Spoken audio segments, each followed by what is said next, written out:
গোৱালপাৰা জিলাৰ মাতিয়া প্ৰাথমিক শিক্ষা খণ্ডৰ অন্তৰ্গত শান্তিপুৰ জনকল্যাণ মধ্য ইংৰাজী বিদ্যালয়ৰ সহকাৰী শিক্ষক আলী হুছেইনৰ বিৰুদ্ধে ৰান্ধনী এগৰাকীয়ে যৌন নিৰ্যাতন চলোৱা বুলি গুৰুতৰ অভিযোগ তুলিছিল। ইপিনে ৰান্ধনীগৰাকীৰ অভিযোগ অস্বীকাৰ কৰি শিক্ষক আলী হুছেইনে ৰান্ধনীগৰাকীৰ বিৰুদ্ধে অভিযোগ উত্থাপন কৰিছে। ৰান্ধনীগৰাকীয়ে বহুদিনৰে পৰা বিদ্যালয়খনৰ ছাত্ৰ ছাত্ৰীৰ বাবে মজুত কৰি ৰখা মধ্যাহ্ন ভোজনৰ চাউল চুৰি কৰাৰ অভিযোগ। এই সন্দৰ্ভত স্থানীয় ৰাইজেও ৰান্ধনীগৰাকীৰ বিৰুদ্ধে বিদ্যালয় পৰিচালনা কমিটি আৰু প্ৰধান শিক্ষকক অভিযোগ দি আহিছিল। 2024 বৰ্ষৰ 15 ডিচেম্বৰ তাৰিখে প্ৰধান শিক্ষক গুলজাৰ আলী শ্বেখে ৰান্ধনীগৰাকীৰ পৰা বিদ্যালয়খনৰ চাবি ঘূৰাই নিবলৈ সহকাৰী শিক্ষক আলী হুছেইনক নিৰ্দেশ দিয়ে। প্ৰধান শিক্ষকগৰাকীৰ নিৰ্দেশ মৰ্মে শিক্ষক আলী হুছেইনে ৰান্ধনী চাহিদা খাতুনক কাৰ্যালয়লৈ মাতি নি বিদ্যালয়খনৰ কাৰ্যালয়ৰ চাবি পাত ঘূৰাই বিচাৰে আৰু চাবি ঘূৰাই বিচাৰোতেই কাল হৈছিল শিক্ষক আলী হুছেইনৰ বাবে। চাবি ঘূৰাই বিচৰাৰ পিছৰ দিনৰে পৰাই অৰ্থাৎ 17 ডিচেম্বৰ তাৰিখে উক্ত বিদ্যালয়খনৰ ৰান্ধনী চাহিদা খাতুনে শিক্ষক আলী হুছেইনৰ বিৰুদ্ধে বিদ্যালয়খনৰ চকীদাৰৰ সৈতে ৰান্ধনীগৰাকীৰ অবৈধ সম্পৰ্ক থকা বুলি মিছা অপপ্ৰচাৰ চলাই আছে বুলি অভিযোগ তুলি প্ৰধান শিক্ষকগৰাকীলৈ ন্যায় বিচাৰি এখন অভিযোগ পত্ৰ দাখিল কৰে। ৰান্ধনীগৰাকীৰ অভিযোগ পত্ৰ পাই প্ৰধান শিক্ষকগৰাকীয়ে বিদ্যালয়খনৰ পৰিচালনা কমিটিৰ সৈতে আলোচনা কৰি বিহিত ব্যৱস্থা লোৱা হ'ব বুলি ৰান্ধনীগৰাকীক আশ্বাস দিয়ে। ৰান্ধনী চাহিদা খাতুনে প্ৰধান শিক্ষকগৰাকীৰ কথা অমান্তি হৈ 25 ডিচেম্বৰত শিক্ষকগৰাকীৰ বিৰুদ্ধে যৌন নিৰ্যাতন চলোৱা বুলি মৰনৈ আৰক্ষী থানাত এখন এজাহাৰ দাখিল কৰে। এই সন্দৰ্ভত বিদ্যালয়খনৰ সহকাৰী শিক্ষক আলী হুছেইনে ৰান্ধনীগৰাকীৰ সকলো অভিযোগ খণ্ডন কৰাৰ লগতে ৰান্ধনীগৰাকীয়ে তেওঁৰ বিৰুদ্ধে অনা যৌন নিৰ্যাতনৰ অভিযোগ ভিত্তিহীন বুলি কয়। এইটো একেবাৰে মিথ্যা কথা।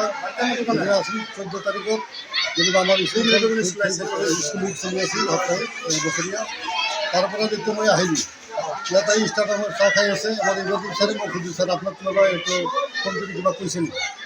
মোক কোনোবাই ফোন কৰা নাই। সেইটো হাঁহিল আৰু ৰান্ধনী যদি আছিল মই গুচি গ'লোঁ।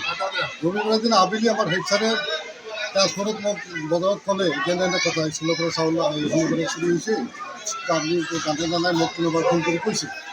মই কোনো নাজানো। তেতিয়াহ'লে মাইকীজনীৰ ওচৰত চাবিটো ৰাখা নাজানো। চাবিটো আপুনি এটা কাম কৰিব, চাবিটো আপুনি কৈ দিব, বেলেগৰ হাতত দি দিব। আপুনি হেডমাষ্টাৰ আপুনি কওক, আপুনি গ'লেও ভাল হ'ব। মই কোৱাটো মই এচিষ্টেণ্ট মাষ্টাৰ, মই কেনেকৈ ক'ম? হেড ছাৰে যেনিবা কল যে নহয় আপোনাৰ অলপ ৰিলেশ্যন হয়, সৰু ভাইৰ বোৱাৰী হয়, মাহীৰ ল'ৰা, তেনেহ'লে আপুনি কথাটো কওক। সেইদিনা আছিল 16 তাৰিখত 12 বজাত আমাৰ গোটেই স্কুলৰ মানে ভেকশ্যন আৰু এই কিবা নৃত্য প্ৰতিযোগিতা চলিছিল।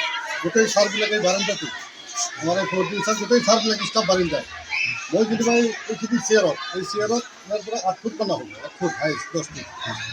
এই আন্দোলন চাহিদা খাতাত মই মাত দিলোঁ, মাত দি ক'লোঁ যে এনে কথা। ৰান্ধনীজনীক মাতিলে মই ইয়াতে আছিল, দৰ্জাতে আছিল। মই তাক ক'লোঁ যে অলপ বহাই যাওঁ। চেয়াৰ তাক নিজে কৈছোঁ চেয়াৰ এটা লৈ বহা। তাই বহিছে। বৰ পিছত মই কিন্তু এনেকৈ কথা শনিবাৰে এনেকৈ চালোঁ কিবা অলপ দাৰা চাউল কিবা কিবি আছিল, এইখিনি বোলে কোনোবাই লৈছে, কোনোবাই ভাগাই লৈছে নে কি, কোনোবাই হেড ছাৰক ফোন কৰি কৈছে কথাটো। হেড ছাৰে যেনিবা মোক ৰবিবাৰে ক'লে যে এনে কথা এই চাবিটোৰ কাৰণে লাগি আছে মেইন প্ৰব্লেমটো। চাবিটোৰ কথা অলপ কৈ দিবা। মই তেতিয়া ক'লোঁ কথাটো আপুনি হেডমাষ্টাৰ আপুনি ক'ব লাগে। মানে ৰান্ধনী চাবি পাত ৰান্ধনী তাতে থাকে, ৰান্ধনী তাতে থাকে। যেনিবা আমাৰ চকীদাৰজন তাত দি থিয়ে সেই কথাটো মই ক'লোঁ আৰু কি, তুমি চাবিটো নাৰাখিবা, মোৰ হাতত চাবিটো দিবা। কমপ্লেইন বহুত আহি আছে, এইবিলাক কথাত থাকি দিয়াৰ কথা নহয়। সি তেতিয়া কান্দিবলৈ ধৰিলে। এই কান্দাতে মনোৰা নামৰ ছোৱালীজনী আহিল। 1-2 মিনিটৰ কথা এইটো, বা 2-3 মিনিটৰ কথা। মনোৰা নামৰ ছোৱালী আহিল, তাৰপিছত আৰ্জিনাৰ ছোৱালী আহিল, মানে ৰান্ধনী আৰু দুজনী আহিল। মনোৰা ক'লোঁ মই নিজে মাতিলোঁ, মনোৰা আহাচোন এইফালে। মই কথাটো ক'লোঁ আৰু চাবিটো তুমি ৰাখিবা, অহাকালিৰ পৰা স্কুল খোলা কোনোবা হেড ছাৰ বা কোনোবা ছাৰে আহিলে অফিচৰ চাবিটো খুলিব, বাদ বাকী চাবা কামখিনি তোমালোকে কৰিব। এইখিনি ক'লোঁ তাক। তেতিয়াই মানে সি আৰু চাউল এটা উঠিব, চাউল এনেকৈ তোমালোকে দিছে। তেতিয়া এই ৰান্ধনীজনী মনোৰা ক'লে যে চাইছা, সেইদিনা চাউল তুমি মোৰ ঘৰত দি আহিলা, এতিয়া চাউল চুৰ খালি মোক ধৰি আছে, মইতো চুৰ ধৰা নাই। আৰু মনোৰা ক'লোঁ যে সেই ছাৰক দেখাই যা, মানে এই প্ৰদীপ ছাৰক দেখাই দিয়ে, প্ৰদীপ ছাৰক মাত দিয়া। প্ৰদীপ ছাৰক যোৱাৰ পিছত মানে ছাৰক ক'লোঁ, ছাৰ কথাখিনি মই ক'লোঁ আৰু এই চাউলৰ কথা। ছাৰো যে অলৰেডি চাউলৰ কথা চাবিৰ কথা দি পাইছোঁ। এইখিনি কথাই হৈছে মোৰ লগত সেইবিলাক। মই সেইদিনা গুচি গ'লোঁ। এলিগেশ্যনটো কিয় আনিলে? এলিগেশ্যনটোতো আনিলে তাত ডিজাৰ্টটো বনোৱা মনে সজা বস্তু মই সেই পাৰপছত তাত যিটো অভিযোগ দিছে সেই অভিযোগ যিটো দেখিছে সেইটো মই কোৱা নাই এটা এষাৰ কথাও কোৱা নাই মই কেৱল চাবিৰ কথাই চাউলৰ কথা দি কৈছোঁ যিটো নেকি হেড ছাৰে নিজে ক'ব দিছে পিছৰ দিনা গ'লো এইটো 15 তাৰিখ আছিল এই 16 তাৰিখত আহিলোঁ এই 16 তাৰিখত আহিলোঁ 17 তাৰিখত 16 তাৰিখৰ 12 বজাত উঠিলোঁ সোমবাৰ মঙলবাৰে অহাৰ পিছত হেড ছাৰ ক'লে আপোনাৰ নামত এটা অভিযোগ দিছে কিয় অভিযোগ কোনে দিছে বোলে ৰান্ধনী এইটো অভিযোগ আছে ইয়াত অভিযোগটো আছে ইয়াত যেনিবা চাউলৰ চাবিৰ কথা একো নাই ইয়াত যেনিবা ইয়াত দেখিছে তাই যেনিবা ভাৰপ্ৰাপ্ত চকীদাৰ ৰান্ধনী তথা ভাৰপ্ৰাপ্ত চকীদাৰ তাইতো চকীদাৰ নহয় ইয়াত দেখিছে যে চকীদাৰৰ লগত তাৰ কিবা বেয়া সম্পৰ্ক আছে বুলি মই বেলেগক কৈ ফুৰোঁ এইটো লৈ মোৰ নামত এটা অভিযোগ দিলোঁ এই হিচাপ যেতিয়া ক'লে আপুনি অভিযোগত নামাজ দিছে আপুনি বিচাৰত থাকিব ঠিক আছে বিচাৰ যেতিয়া মাতিব নটিছখনত আহি থাকিব মোক ক'লে হ'ল মই বিচাৰত থাকিব এই হিচাপে কওঁতে মানে আমাৰ স্কুলৰ প্ৰেচিডেণ্ট নাই বিচাৰটো আমি কেইদিনমান পিছত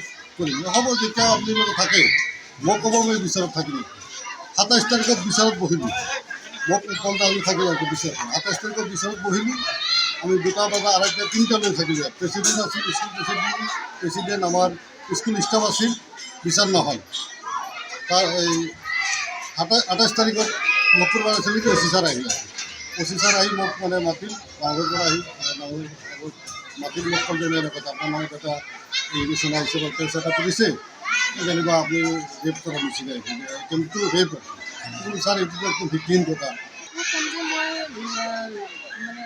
ছাৰ নিৰ্দোষী বুলি কওঁ তাৰমানে তেওঁ নিজৰ নিজৰ স্বাৰ্থৰ কাৰণে হয়তো ছাৰৰ ওপৰত মিছা অভিযোগ দিছে মই ছাৰসকলৰ লগত 7 বছৰ ধৰি চাকৰি কৰি আছোঁ আৰু তেওঁলোকৰ তেনেকুৱা অশ্লীল কথা বা অশ্লীল গীত বা বেয়া ভাৱ এইটো কেতিয়াও দেখা নাই মই ছাৰসকলৰ লগত বাইকত উঠিও মোৰ ঘৰলৈ তেওঁলোকে লৈ যায় মানে প্ৰায়ে মোক থৈ আহেগৈ বা আলি হুছেইন ছাৰে মানে প্ৰায় কথা বতৰা পাতোঁ তেওঁলোক মোৰ অভিভাৱকৰ নিচিনা মই যেতিয়াৰ পৰা তেওঁলোকক লগ পাইছোঁ ছাৰে হওক বা বাকীখিনি ছাৰে হওক মোৰ অভিভাৱকৰ নিচিনা গোটেইকেইজন মই অভিভাৱক হিচাপে মানে পিতৃ হিচাপে দাদা হিচাপে এনেকুৱা ধৰণৰ বিবেচনা কৰোঁ আৰু কেতিয়াও মানে মোৰ লগত নহয় বেলেগ মানুহৰ লগতো তেওঁলোকে তেনেকুৱা আচৰণ কৰা মই কেতিয়াও দেখা নাই আৰু ছাৰে এজন নম্ৰ ভদ্ৰ ছাত্ৰ ছাত্ৰীৰ প্ৰিয় এজন ছাৰ আৰু আমাৰো সকলোৰে প্ৰিয় তেওঁ কিন্তু আমি এইটো একেবাৰে মনে সজা কথা বুলি মানুহবোৰক ভাবিছোঁ তেওঁ কিবা নিজৰ ন্যস্ত স্বাৰ্থৰ কাৰণে চাবিপাত ঘূৰাই ল'বলৈ পোৱাৰ কাৰণে ছাৰৰ ওপৰত মিছা অভিযোগ দিছিলে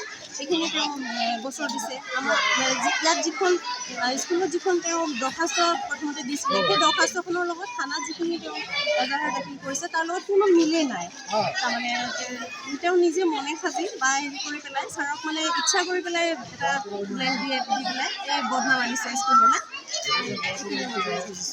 বাইদেউ যিখিনি ৰান্ধনি আছে এই ৰান্ধনিৰ পিছত কিবা তৃতীয় পক্ষ জড়িত হৈ আছে নেকি যে তেনেকুৱা লাগে নেকি অনুভৱ হয় নেকি হয় এতিয়া মাজে মাজে আমি তেনেকুৱা শুনা পাইছোঁ কোনোবা তৃতীয় পক্ষ মানুহে তেওঁলোকৰ জড়িত হৈ আছে স্কুলখনৰ বা ছাৰৰ বদনাম কৰিবলৈ চেষ্টা কৰিছে এনেকুৱা ধৰণৰ কথা আমি শুনা পাইছোঁ অলপ ছাৰজন ঠিকে আছে তাৰমানে হয় ছাৰ আমাৰ ঠিকে আছে একো অসুবিধা নাই কিন্তু তেওঁ নিজে মানে মনে সাজি এটা ছাৰ বচাবলৈ চেষ্টা কৰিছে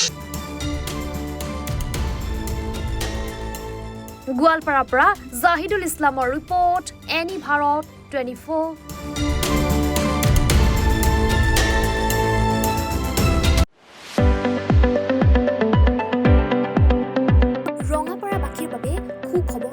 আপুনি যদি দুচকীয়া বাহন ল'ব বিচাৰিছে তেন্তে এতিয়াৰে পৰা আৰু চিন্তাৰ কোনো প্ৰয়োজন নাই।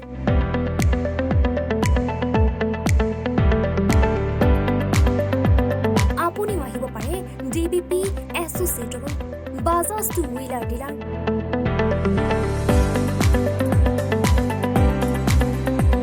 আমাৰ ঠিকনা ৱাৰ্ড নং 8 ঠাকুৰবাৰী ৰোড ডাকঘৰ ৰঙাপাৰা জিলা শোণিতপুৰ। আমাৰ যোগাযোগৰ নম্বৰ 9435707133 9707967285285।